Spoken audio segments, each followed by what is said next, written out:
أن محمدا عبده ورسوله اللهم صل وسلم وبارك على سيدنا وحبيبنا وشفيعنا وذخرنا ومولانا محمد رسول الأمين وعلى آله وصحبه أجمعين أما بعد.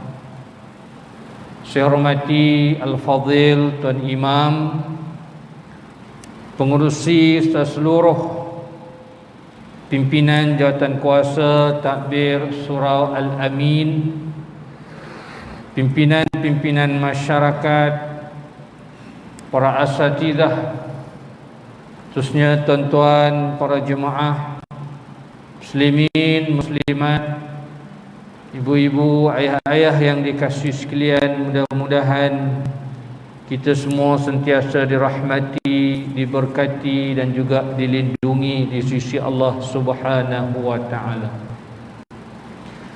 Alhamdulillah. Pertamanya, marilah sama-sama kita memanjatkan rasa syukur kita yang tidak terhingga kepada Allah Subhanahu wa taala. Sekali lagi pada malam ini Allah memberi peluang dan kesempatan kepada kita sama-sama kita hadir ke surau ini menunaikan salat fardu maghrib berjamaah, dan kemudian Allah bagi lagi kelapangan masa untuk sama-sama kita duduk dalam majlis ilmu ini. Mudah-mudahan ada keberkatannya dan juga ada manfaatnya yang kita perolehi daripada apa yang bakal kita bincangkan nanti, insya-Allah. Tuan-tuan yang dirahmati Allah sekalian, insya-Allah kita sambung lagi perbincangan kitab yang membicarakan tentang amalan-amalan yang mudah namun pahalanya begitu besar, melimpah ruah di sisi Allah Subhanahu wa taala. Al-Arba'un Al-Munirah fil Ujuril Kabirah ala A'mal Yasirah. Dan malam ni kita nak tengok hadis yang seterusnya, hadis yang ke-10. Hadis yang ke-10 membicarakan tentang amalan menyebut ungkapan amin bila mana kita salat berjamaah bersama-sama dengan imam. Satu amalan yang mudah tetapi pahalanya cukup besar, sebagaimana yang disebut dalam hadis riwayat Bukhari dan Muslim, hadis sahih. An Abi Hurairah radhiyallahu anhu anna Nabi sallallahu alaihi wasallam qala: "Idza ammana al-imam fa'amminu fa innahu man wafaqa ta'minuhu ta'min al-malaikah ghufira lahu ma taqaddama min dhanbihi." Wa qala Ibnu Shihab: "Wa kana Rasulullah sallallahu alaihi wasallam yaqul amin." Atau kama qala Rasulullah sallallahu alaihi wasallam. Tuan-tuan yang dirahmati Allah sekalian, hadis daripada Sayyidina Abu Hurairah radhiyallahu anhu yang katanya bahawa sesungguhnya Rasulullah sallallahu alaihi wasallam pernah bersabda. Rasulullah pernah bagi tahu, apa kata Nabi sallallahu alaihi wasallam, "Idza ammana al-iman fa amminu." Apabila seseorang imam itu berkehendak menyebut perkataan amin selepas selesai membaca surah Fatihahnya. Ataupun ada dalam riwayat yang lain mengatakan idza qala al-imam ghairul maghdubi alaihim waladdallin faqulu amin. Bila mana imam membaca surah Fatihah sampailah kepada penghujungnya ghairil maghdubi alaihim waladdallin, maka katalah olehmu, maknanya imam dan juga para makmum. Kenapa? Fa innahu man wafaqa ta'minuhu ta'minal malaikah. Kerana sesungguhnya barang siapa yang menyebut ungkapan amin itu bertepatan juga dengan ucapan apa yang diucapkan oleh para malaikat. Maknanya amin yang kita sebutkan juga disebut oleh para malaikat. Bila mana kita baca surah Fatihah, khususnya dalam salat, bila sampai ke penghujungnya, imam pun sebut amin, makmum pun sebut amin, sebenarnya para malaikat pun juga menyebut perkataan amin itu. Sebab itu kata Nabi, bila mana bertepatan ungkapan amin yang kita sebutkan juga bertepatan dengan apa yang disebutkan oleh para malaikat Allah Subhanahu wa taala, ghufira lahu ma taqaddama min dzambih, maka akan diampunkan baginya akan dosa-dosanya yang telah lalu. Allahu akbar. Dengan hanya menyebut ungkapan amin, sepatah kita sebut ungkapan itu dan sebutnya sama-sama di antara imam dan juga makmum dan juga bertepatan dengan apa yang akan disebut oleh para malaikat, maka Allah Subhanahu wa taala menjanjikan akan diampunkan dosa-dosanya yang telah lalu. Allahu akbar, begitu mudah sekali. Tetapi ramai yang tidak berapa mengambil kisah akan perkara ini. Kadang-kadang kita sebut tak dengar bunyi pun, seolah-olah macam sebut dengan tak nak sebut je. Buat tak berapa nak kisah je nak sebut perkataan amin itu. Sedangkan kesannya cukup besar. Kata Nabi SAW, Allah Subhanahu wa taala menjanjikan ghufira lahu ma taqaddama min dzambi, akan diampunkan baginya dosa-dosanya yang lalu.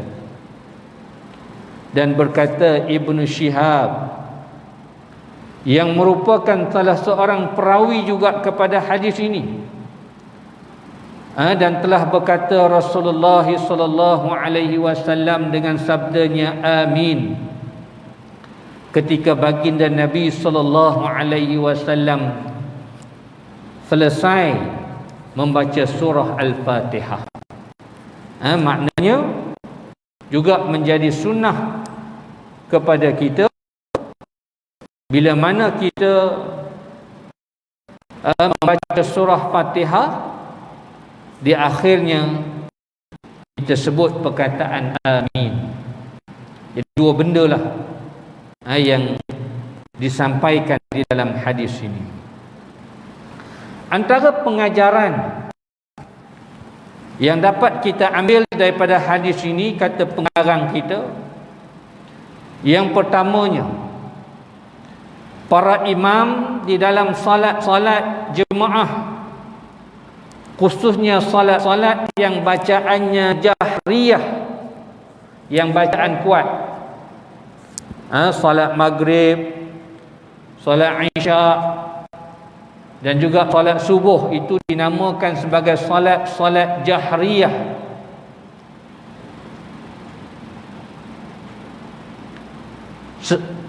Maka apabila selesai imam membaca surah Fatihahnya, sebagaimana yang kita sebut tadi, sampainya kepada ghairil maghdubi alaihim waladdallin, maka hendaklah menyebut kalimah amin dengan kuat. Dan kalimah amin ini bermaksudnya perkenankanlah permintaan kami ataupun permintaanku. Itu maksudnya menyebut kalimah amin itu, tuan-tuan sekalian. Cuma kadang-kala bila kita sebut perkataan amin ini, tuan-tuan sekalian, macam-macam jenis kita dengar orang sebut. Ada yang panjang, ada yang pendek, ada yang panjang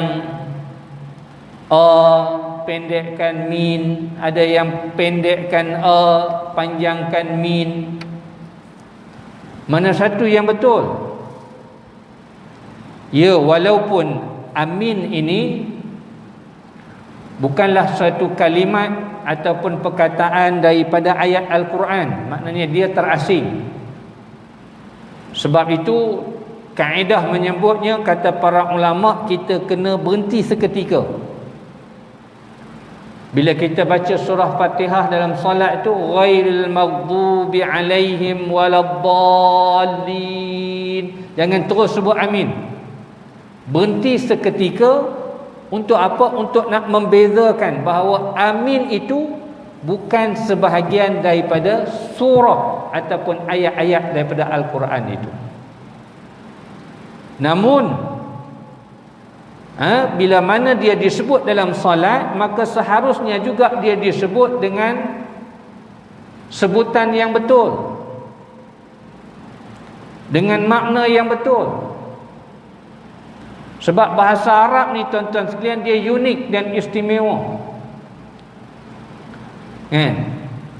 Berubah baris sikit je dah boleh menyebabkan perubahan kepada makna perkataan itu. Panjang pendek pun boleh menyebabkan berubah makna. Apatah lagi bertukar makhraj, bertukar huruf, lebih-lebih lagi boleh menyebabkan perubahan pada makna perkataan Arab itu. Mungkin ada di kalangan tuan-tuan yang belajar bahasa Arab, mungkin perasan benda ni. Begitulah juga amin ini yang kita sebut. Kalau kita silap sebut,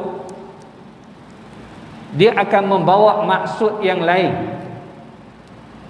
Maksud yang sebenar yang nak dimaksudkan ataupun yang dituntut untuk kita sebut ni, maksud dia amin, perkenankanlah permintaan kami.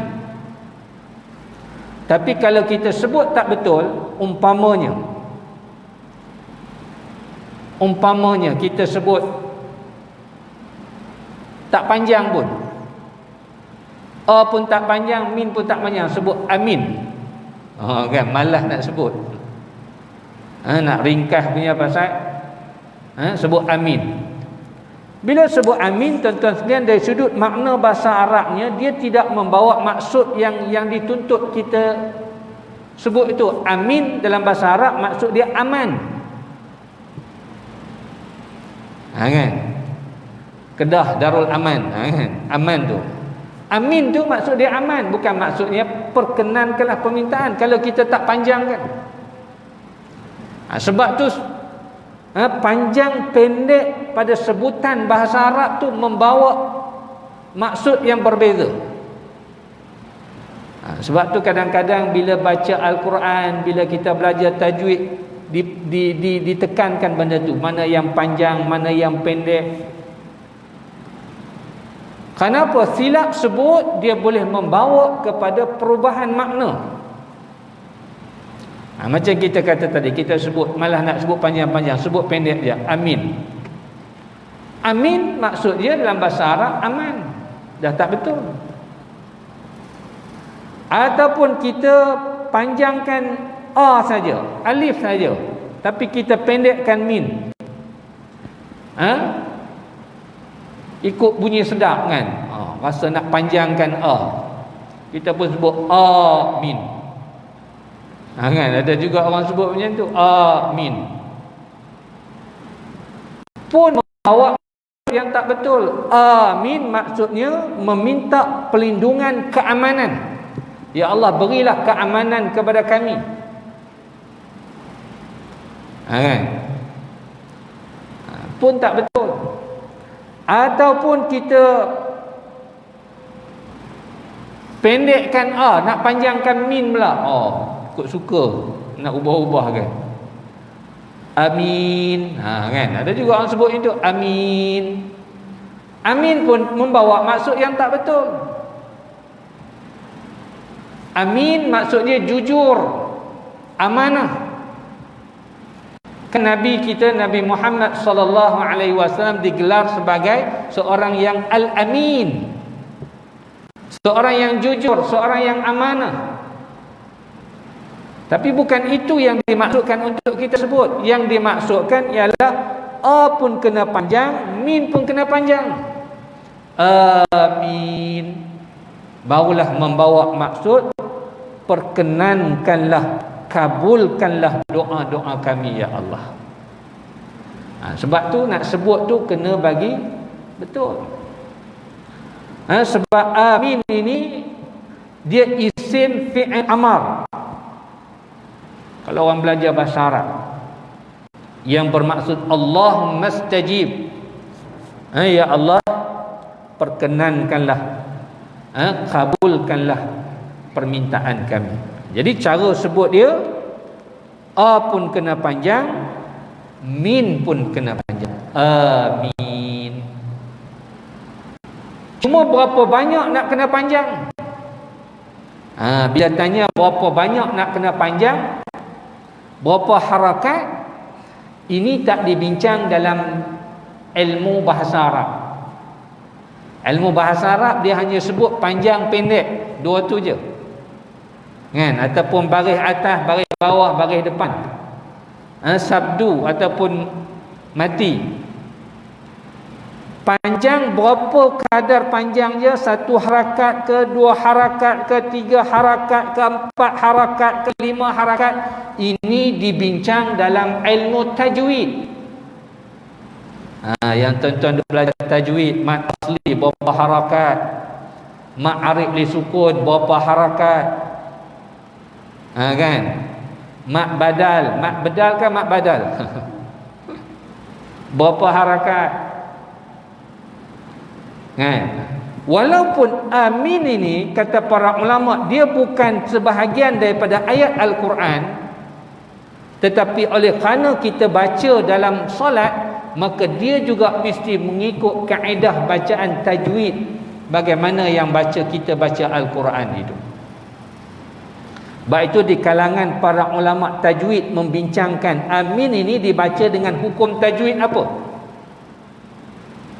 Ini pun nak kena tahu juga. Memanglah tu nak kena panjang, min tu pun nak kena panjang, tapi tu berapa harakat, min tu berapa harakat. Kan? Ada setengah orang tu panjang, amin. Ada setengah orang tu dia tak berapa panjang sangat, panjang lah tapi tak berapa panjang sangat, tapi min tu lebih panjang pada amin. Kan? Itu semua ada dari sudut hukum tajwid dia. Bila kita bicara amin dari sudut hukum tajwid, ada 2 pandangan ulama. Yang pertama, pandangan yang pertama pada bacaan tu. Berapa panjang kita nak sebut? Pandangan yang pertama mengambil hukum mad tabi'i. Boleh baca dengan kadar 2 harakat. 2 harakat. Amin. Pandangan yang pertama. Pandangan yang kedua, ada juga di kalangan ulama mengatakan bahawa boleh mengambil hukum mad lazim kalimi musakhal. Boleh panjang sampai maksimum 6 harakat. Jadi dua-dua betul. Nak panjang 2 harakat pun boleh, nak panjang 6 harakat pun boleh. Kan? Cuma kalau tak panjang, itu tak betul. Paling kurang amin kena panjang, paling kurang 2 harakat. Ataupun nak panjang lagi lebih daripada 2, amin pun betul. Sebab ada 2 pandangan ulama dalam nak membaca pada perkataan lafaz amin itu. Yang kedua, min, berapa harakat? Ini semua sepakat di kalangan para ulama mengatakan mengambil hukum mad arid li sukun yang boleh dibaca dengan kadar antara 2 hingga 6 harakat. Jadi itu. Ada setengah imam kita dengar dia min tu panjang pada amin. Betul. Ada setengah makmum, ada setengah imam kita dengar dia tu dia lebih panjang pada min. Amin pun betul. Tidak salah. Dua-dua itu ada pandangan di kalangan para ulama. Dan dua-dua bacaan itu betul. Yang tidak betul, bahkan bacaan yang begini ada di kalangan para ulama menghukumkan boleh membatalkan solat kalau dengan sengaja dan kita sedar. Ada berapa jenis bacaan amin ini yang kalau kita sengaja baca begini, kita tahu dari sudut implikasinya, maknanya malam ni kita dah belajar, kita dah mengaji, lepas ni tuan-tuan baca juga macam ni, hukum dia batal solat. Macam mana? Yang pertamanya, bila mana kita panjangkan alif, kemudian kita tambahkan sabdu pada min, dan kita pendekkan, kita hazafkan, kita buangkan ya pada min itu. Macam mana kita baca? Min. Kan, buat sabdu macam tu, buat sedu-sedu macam tu kan. Kalau tak sengaja tak apalah. Tapi kalau saja-saja pergi baca macam tu, sabdu kan, dia macam kita baca benda yang sabdu kan, sedangkan dia tak ada sabdu. Maka bila sebut begitu dengan sengaja, ada di kalangan para ulama khususnya dalam mazhab Syafi'i mengatakan boleh membatalkan solat kalau kita baca dalam solat begitu. Kalau baca di luar solat berdosa, mempermain-mainkan. Jadi lafaz yang begitu salah. Ataupun kita pendekkan dan tambahkan sabdu pada min, tak panjang amin, pun antara lafaz yang tidak betul dan boleh membatalkan solat kita. Ataupun tidak panjangkan dan tidak panjangkan min, macam kita sebut tadi amin kan, pun dia membawa maksud yang lain, pun tidak boleh, sebutan yang tidak betul. Sebab tu nak kena tahu juga tuan-tuan sekalian, bukan main sebut je. Sebab tu kadang-kadang kita kena belajar. Bila kita belajar, baru kita tahu, rupanya bukan boleh main ikut-ikut je. Dia ada implikasi dia. Bila sebut panjang macam mana maksud dia, bila tak panjangkan tu apa maksud dia kan. Jadi kurang-kurangnya malam ni kita tahu macam mana cara sebutan amin itu yang betul. Dan bagaimana cara nak sebut? Cara nak sebut dia maknanya sama-sama. Bukan imam sebut dulu, kita sama-sama dengan imam. Imam, makmum, dan mengharapkan apa yang kita sebut itu bertepatan dengan apa yang disebut oleh para malaikat. Bagaimana yang disebut oleh Nabi sallallahu alaihi wasallam, fa innahu man wafaqa qawluhu qaulal malaikah. Maknanya serentak sebut. Sebab itu kata para ulama, dalam solat tidak ada suatu amalan yang dalam kita solat ini yang dibenarkan untuk kita bersama dengan imam melainkan pada sebutan amin.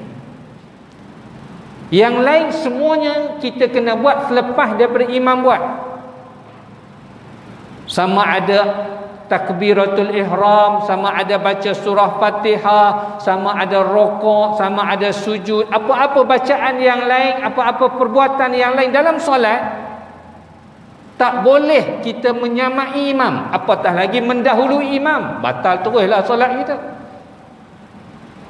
Tapi satu-satunya yang dibenar, bahkan dituntut untuk sama-sama dengan imam, melainkan hanya pada sebutan ungkapan amin selesai daripada imam membaca surah Al-Fatihah itu. Satu ni je. Hak lain tak boleh. Hak lain kena tunggu imam buat dulu, baru makmum di belakang buat. Kalau imam tak takbir lagi, makmum takbir dulu, jahanamlah solat makmum tu. Kan? Tapi amin ini kena sama-sama. Imam, makmum, dan kita mengharapkan juga bertepatan dengan apa yang disebut oleh para malaikat. Mudah-mudahan itulah yang Allah Subhanahu wa taala menjanjikan, ghufira lahu ma taqaddama min dzambih, akan diampunkan baginya dosa-dosa yang lalu. Yang kedua, tuan-tuan yang dirahmati Allah sekalian, yang kedua, pengajaran yang dapat kita ambil daripada hadis ini, kata para ulama, orang yang mendirikan salat fardu subuh, maghrib, isyak dan Jumaat secara berjamaah agar mengucapkan kalimah amin setelah imam selesai membaca surah Al-Fatihah, kerana para malaikat yang turut juga mendirikan solat ketika itu akan mengucapkan kalimah amin setelah selesai daripada imam membaca surah Al-Fatihah. Sebab itu kita sebut tadi, hendaklah ucap sama-sama dengan imam, dan ucapan itu hendaklah diucap dengan kuat dan bersemangat. Ni kadang-kadang kita ucap tak orang kata apa, tak bunyi bibir mulut pun. Sedangkan ungkapan ini ialah satu ungkapan yang keramat, ungkapan yang boleh menggegarkan arash, bahkan ditunggu oleh para malaikat untuk sama-sama menyebut. Tiba-tiba kita yang solat belakang imam ni, bila dah imam baca ghairil maghdubi alaihim waladdallin amin, kita pun main sebut, kadang-kadang tak gerak bibir mulut pun. Tidak maukah kita dengan tawaran Allah untuk Allah ampunkan dosa-dosa kita yang lalu? Sebab itu kata Nabi SAW, bagaimana sunnahnya untuk menyebut ungkapan amin ini, bagaimana hadis yang diriwayatkan oleh Wa'il bin Hujr, katanya sami'tu Rasulullah sallallahu alaihi wasallam yaqra'u ghairil maghdubi alaihim waladdallin faqala amin madda biha sautahu fayartajju biha al-masjid. Kata dia, bila mana aku mendengar Rasulullah sallallahu alaihi wasallam, kata Rasulullah, bila mana engkau mendengar Rasulullah menyebut ghairil maghdubi alaihim waladdallin, maka Rasulullah menyebut amin itu dengan kuatkan suara dia, memanjangkan suara dia, dan sehingga masjid bergema dengan laungan ungkapan amin itu. Itu bagaimana di kalangan para sahabat menyebut ungkapan amin bersama dengan Nabi sallallahu alaihi wasallam. Kita hari ini kadang-kadang dengar imam je yang sebut kuat. Tu pun sebab imam ada mikrofon. Makmum ni kadang-kadang tak gerak bibir mulut pun. Sunnahnya sebut dengan semangat, biar bergema perkataan amin itu. Kenapa? Amin ini, bagaimana kata para ulama, ia adalah satu ungkapan pelebur dosa. Satu ungkapan pelebur dosa. Bagaimana disebut oleh para ulama, hadhihi ghanimah jalilah wa fursatun saminah ala wahya ghufraniz dzunub bi aisaril asbab fala yafutuha illa mahrum. Ungkapan amin yang kita sebut itu seolah-olah suatu harta ghanimah. Harta ghanimah ni harta apa? Harta rampasan perang, yang mana kita boleh tanpa bersusah payah. Bila perang bila kita menang, habis musuh tinggalkan harta, itu boleh kita ambil. Berapa banyak yang ditinggal, itu namanya harta ghanimah. Dan ia merupakan suatu kesempatan yang begitu berharga, iaitu jaminan pengampunan dosa dengan cara yang begitu mudah, kata para ulama. Maka orang yang terluput daripada kesempatan ini hanyalah orang-orang yang memang diharamkan untuknya meraih keampunan Allah Subhanahu wa ta'ala. Orang yang buat tak berapa nak kisah sebut amin ini, kata para ulama, orang ini termasuk di kalangan orang-orang yang lalai, yang tak berapa semangat nak sebut perkataan amin itu. Maknanya orang itu orang yang lalai, bahkan orang itu orang yang akan diharamkan untuk meraih keampunan di sisi Allah Subhanahu wa ta'ala. Sebab apa? Dia tak berapa nak kisah. Sedangkan itu adalah kata-kata keramat, pelebur dosa, jaminan keampunan Allah Subhanahu wa ta'ala. Bahkan tuan-tuan sekalian, amin ini, amin yang kita sebut tu juga disebut para ulama umpama macam cop rasmi, cop mohor. Apa maksud cop mohor ni? Maknanya lakulah kalau ada benda tu. Surat kita ni kalau ada cop mohor, pergi tunjuk kat siapa pun lakulah. Nak minta apa pun mudah. Sultan cop lagi pula surat tu, recommendation. Seolah-olah lakulah surat kita tu. Begitulah kata para ulama, ungkapan amin yang kita sebut ni seolah-olah umpama cop mohor, cop rasmi, yang memberi jaminan untuk Allah Subhanahu wa ta'ala memperkenankan permintaan-permintaan kita kepada Allah Subhanahu wa ta'ala. Sebab itu mengikut riwayat Abu Daud, Abi Zuhair An-Numairi, sahabat Nabi sallallahu alaihi wasallam, beliau telah ucap satu ucapan yang baik. Apabila salah seorang mereka berdoa, lalu dia berkata, khatamkanlah doamu dengan menyebut amin, kerana ia seumpama seperti cop di atas surat, cop mohor. Surat jadi laku. Kemudian Nabi SAW pernah berkata kepada seseorang yang pernah berdoa, kata Nabi SAW, khatamkanlah doamu dengan amin dan terimalah berita gembira. Maknanya jaminan untuk Allah mengkabulkan doa yang kita panjatkan kepada Allah Subhanahu wa ta'ala. Disebut dalam hadis Nabi, la yajtami'ul mala'u fayad'u ba'duhum wa yu'amminu sa'iruhum illa ajabahumullah. Tidaklah berkumpul di kalangan orang yang nak memohon doa kepada Allah Subhanahu wa ta'ala, dan sebahagian yang lain menyebut amin bila doa dipanjatkan tu, Sebab tu sunnahnya bila orang baca doa, bila imam baca doa,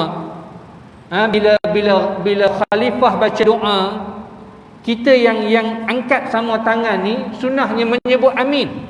Kerana berdasarkan hadis ini, kata Nabi, tidaklah berhimpun orang yang memohon suatu doa pada Allah Subhanahu wa taala dan sebahagian yang lain mengaminkan doa itu, illa ajabahumullah, melainkan Allah akan perkenankan permintaan mereka. Tapi kita hari ini tak berapa nak sebut. Dan kadang imam duk doa, tangan duk main handphone, duk baca WhatsApp. Allah, lepas tu duk heran pasal apalah doa tak makbul, doa tak mustajab. Tak bersungguh. Kan? Kita pun kalau anak kita main minta apa-apa tak bersungguh, kita pun tak bagi. Minta muka pun tak pandang kita, cakap pun tak berapa nak bunyi. Kan? Kita pun tak berapa nak layan. Begitulah juga Allah. Sebab tu bila mana kita minta apa jua permintaan dengan Allah, kena bersungguh. Antara cara bersungguh, bila kita doa cara beramai ni, kita yang makmum di belakang, yang turut serta mengangkat tangan pada doa yang diminta, sunnahnya kita menyebut amin berulang kali dah. Amin, amin. Sebab tu kalau tengok orang Arab kan, tak sunyi daripada sebutan. Satunya mereka fahamlah doa tu. Kita mungkin yang tak berapa nak bunyi, tak sebut amin ni sebab tak berapa nak faham doa tu. Kan? Jadi tak apa, tak faham pun, bila kita sebut amin, maka itu adalah merupakan satu jaminan, berita gembira Allah akan mengkabulkan permintaan kita. Bahkan disebut dalam hadis yang diriwayatkan oleh Anas radhiyallahu anhu, sesiapa yang khatamkan bacaan Al-Fatihah dengan amin, nescaya malaikat di langit akan meminta keampunan untuknya. Sebab tu bila kita habis baca surah Fatihah, walaupun di luar solat, maka sebutlah perkataan amin. Sebab dalam surah Fatihah itu penuh dengan doa-doa kita kepada Allah Subhanahu wa taala. Kemudian yang ketiganya, tuan-tuan yang dirahmati Allah sekalian, antara pengajaran yang dapat kita ambil juga daripada hadis ini, kata pengarang, ganjaran pahala bagi orang yang mengucapkan kalimah amin ketika itu adalah pengampunan seluruh daripada dosa-dosa kecilnya yang pernah dilakukan, jaminan daripada Allah Subhanahu wa taala. Kemudian kita diminta untuk menjadikan mereka yang taat kepada Allah sebagai suri teladan kita. Maka hadis ini contohnya meminta kita mengucapkan kalimah yang turut diucapkan oleh para malaikat yang sama sekali tidak pernah melakukan maksiat. Maknanya apa yang kita ucapkan amin itu juga diucapkan oleh para malaikat. Dan kemudian hadis ini juga menunjukkan bahawa ganjaran yang besar bagi orang yang mengucapkan kalimah amin ini tidak akan diperolehi oleh sesiapa yang tidak mendirikan solat fardu secara berjamaah. Secara tidak langsung juga menunjukkan bahawa ini juga ganjaran yang Allah bagikan kepada orang yang mendirikan solat secara berjamaah. Sebab benda ni tak akan, kalau kita solat seorang diri tak dikira. Hadis ini maknanya menunjuk kalau kita solat di belakang imam, bila imam membaca surah Fatihah, bila akhirnya imam menyebut ghairil maghdubi alaihim waladhdallin, maka kita makmum di belakang. Maknanya mesti dalam keadaan kita melakukan solat secara berjamaah, barulah menepati apa yang disebut di dalam hadis ini. Jadi itulah yang dikatakan suatu kelebihan yang besar dengan suatu amalan yang mudah, dengan hanya kita menyebut satu ungkapan yang begitu mudah, tetapi ganjaran jaminan pahala di sisi Allah Subhanahu wa taala cukup besar, dengan jaminan untuk diberi keampunan oleh Allah Subhanahu wa taala. Kemudian tuan-tuan yang dirahmati Allah sekalian, kita tengok satu lagi yang seterusnya. Hadis yang seterusnya ialah menyebut ungkapan sami Allahu liman hamidah. An Abi Hurairah radhiyallahu anhu anna Rasulullah sallallahu alaihi wasallam qala idza qala al-imam sami Allahu liman hamidah faqulu Allahumma rabbana lakal hamd فإنه من وافق قوله قول الملائكة غفر له ما تقدم من ذنبه. Hadis rawahul Bukhari wal Muslim, hadis sahih. Pun sama tuan-tuan sekalian, tadi ungkapan amin, ini ungkapan bila mana kita bangun daripada rakaat dengan menyebut sami Allahu liman hamidah. Kemudian kita sebut lagi dengan ucapan Allahumma rabbana lakal hamd, ataupun berapa ada cara, ada sebutan apa ni, lafaz yang lain juga diterima, antaranya rabbana walakal hamd pun sama. Maka orang yang sebut begitu juga kata Nabi SAW bertepatan juga dengan apa yang disebut oleh para malaikat, dan ganjarannya jaminan Allah Subhanahu wa taala akan diampunkan baginya dosa-dosa yang lalu. Baik itu apabila seseorang imam telah berkata, bila bangun daripada rakaat, sami Allahu liman hamidah, yang bermaksud Allah telah mendengar sesiapa yang memujinya, maka sebutlah olehmu, katalah olehmu Allahumma rabbana lakal hamd, yang bermaksud ya Allah wahai Tuhan kami, bagimulah sahaja segala puji-pujian ini.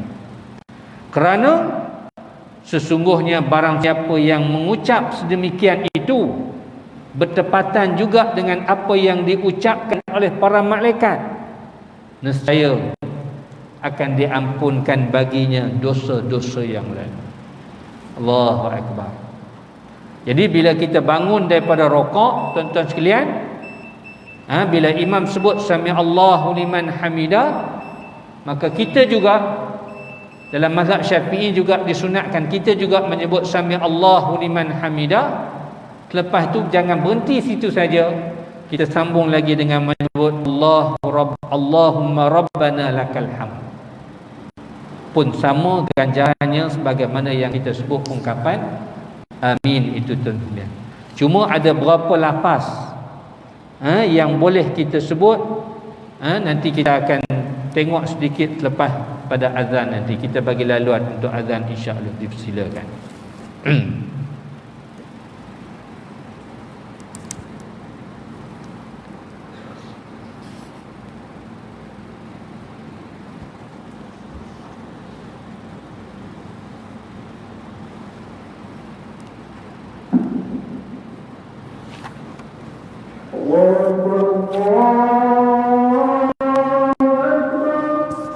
Allahu Akbar, Allahu Akbar.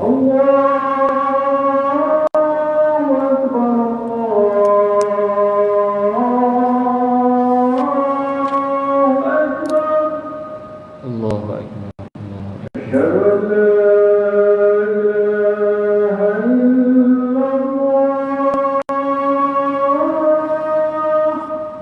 Asyhadu an la ilaha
illallah Muhammadur Rasulullah sallallahu alaihi wasallam. Allahumma rabb hadhihi ad-da'wati at-tammah was-salati al-qa'imah ati sayyidina Muhammad wa syarafatan dan ba'asmaqam. Tuan-tuan yang dirahmati Allah sekalian, sikit lagi, walaupun dalam lafaz hadis ni menyebut sebutannya Allahumma rabbana lakal hamd, tetapi ada beberapa lagi lafaz yang boleh kita sebut selain daripada lafaz ini. Sekurang-kurangnya ada 7 lafaz, 7 riwayat yang menyebut tentang perkara ini. Pertamanya, Rabbana walakal hamd. Ini yang barangkali ada di kalangan kita yang sebut begitu. Yang kedua juga boleh sebut Rabbana lakal hamd pun boleh. Allahumma Rabbana lakal hamd pun boleh. Rabbana walakal hamd pun boleh. Rabbana lakal hamd pun boleh. Kemudian Allahumma Rabbana walakal hamd. Kemudian yang keempatnya Rabbana walakal hamd hamdan katsiran tayyiban mubarakan fi. Dalam riwayat ini yang mengatakan Rabbana walakal hamd hamdan katsiran tayyiban mubarakan fi, ada satu riwayat mengatakan iaitu daripada Rifa'ah bin Rafi' radhiyallahu anhu, dia berkata, satu hari kami solat di belakang Nabi sallallahu alaihi wasallam. Ketika baginda Nabi sallallahu alaihi wasallam bangkit daripada rukuk, maka baginda Nabi sallallahu alaihi wasallam mengucap sami Allahu liman hamidah. Kemudian ada seseorang di belakang Nabi menyebut Rabbana walakal hamd hamdan katsiran tayyiban mubarakan fih. Bila mana selesai saja solat, Nabi SAW kalih ke belakang. Nabi tanya, tadi waktu solat lepas aku sebut sami Allahu liman hamidah, siapa yang sebut lepas tu dengan ungkapan Rabbana walakal hamd hamdan katsiran tayyiban mubarakan fih? Nabi tanya, siapa yang sebut? Maka Rifa'ah bin Rafi' pun berkata, orang yang menyebut itulah, dia kata saya, mengakulah orang yang tu pun mengaku, kata sayalah, ana, dia kata. Qala, kata Nabi, ra'aitu bid'atan wa salasina malakan yabtadirunaha ayyuhum yaktubuha awwalu. Kata Nabi SAW, aku melihat kira-kira ada 30 malaikat yang berebut-rebut untuk menjadikan di kalangan orang yang pertama untuk menuliskan kebaikan ke atas orang yang menyebut ungkapan itu. Allahu Akbar. Ini berdasarkan riwayat apa yang disebut oleh Nabi SAW. Maknanya Rabbana walakal hamd boleh tambung lagi hamdan katsiran tayyiban mubarakan fi. Lepas kita dengar bangkit daripada rukuk, bila imam sebut sami Allahu liman hamidah, dalam mazhab Syafi'i kita juga dituntut untuk menyebut sami Allahu liman hamidah. Walaupun ada mazhab yang lain tak perlu sebut sami Allahu liman hamidah, hanya terus menyebut Rabbana walakal hamd. Tapi dalam kita mazhab Syafi'i juga dituntut untuk menyebut sami Allahu liman hamidah itu. Jadi itu lafaz yang keempat. Lafaz yang kelima juga boleh sebut Allahumma Rabbana lakal hamd mil'as samawati wa mil'al ard wa mil'a ma syi'ta min syai'in ba'd pun boleh. Lafaz yang keenam Rabbana walakal hamd mil'as samawati wal ard wa mil'a ma bainahuma wa mil'a ma syi'ta min syai'in ba'du. Dan lafaz yang ketujuh Rabbana walakal hamd mil'as samawati wal ard wa ma bainahuma wa mil'a ma syi'ta min syai'in ba'd. Jadi boleh 7. Pilihlah nak nak sebut yang mana? Paling ringkas Rabbana lakal ham ataupun Rabbana walakal ham pun boleh, dua-dua betul. Ada 7 cara lafaz untuk kita sebut lepas sami Allahu liman hamidah. Ganjarannya ghufira lahu ma taqaddama min dzambi, Allah akan ampunkan baginya dosa-dosa yang lalu. Allahu akbar. Suatu amalan yang cukup mudah. Sebutan amin hanya satu lafaz. Ini pun doa berapa peratus perkataan je, tapi ganjarannya cukup besar di sisi Allah Subhanahu wa taala. Moga-moga kita tidak melepaskan peluang ini. Kita dah tahu kelebihannya. Lepas ni insya-Allah bila kita solat di belakang imam, bila imam selesai baca surah Fatihah, sebutlah dengan semangat. Kerana itulah ungkapan keramat, kata para ulama, penebus kepada dosa, jaminan daripada Allah untuk Allah ampunkan akan dosa-dosa kita. Jadi itulah tuan-tuan yang dirahmati Allah, yang dapat saya kongsikan dengan tuan-tuan pada malam ni. InsyaAllah dalam kuliah yang akan datang kita akan sambung lagi hadis-hadis yang seterusnya yang membicarakan tentang amalan-amalan yang mudah namun pahalanya yang melimpah ruah di sisi Allah Subhanahu wa taala. Mudah-mudahan bermanfaat dan mudah-mudahan kita dapat beramal dengan perkara ini insya-Allah. Aqulu qawli hadza wa astaghfirullah li wa lakum wa billahi taufiq wal hidayah. Wassalamu alaikum warahmatullahi wabarakatuh. Alhamdulillahi rabbil alamin.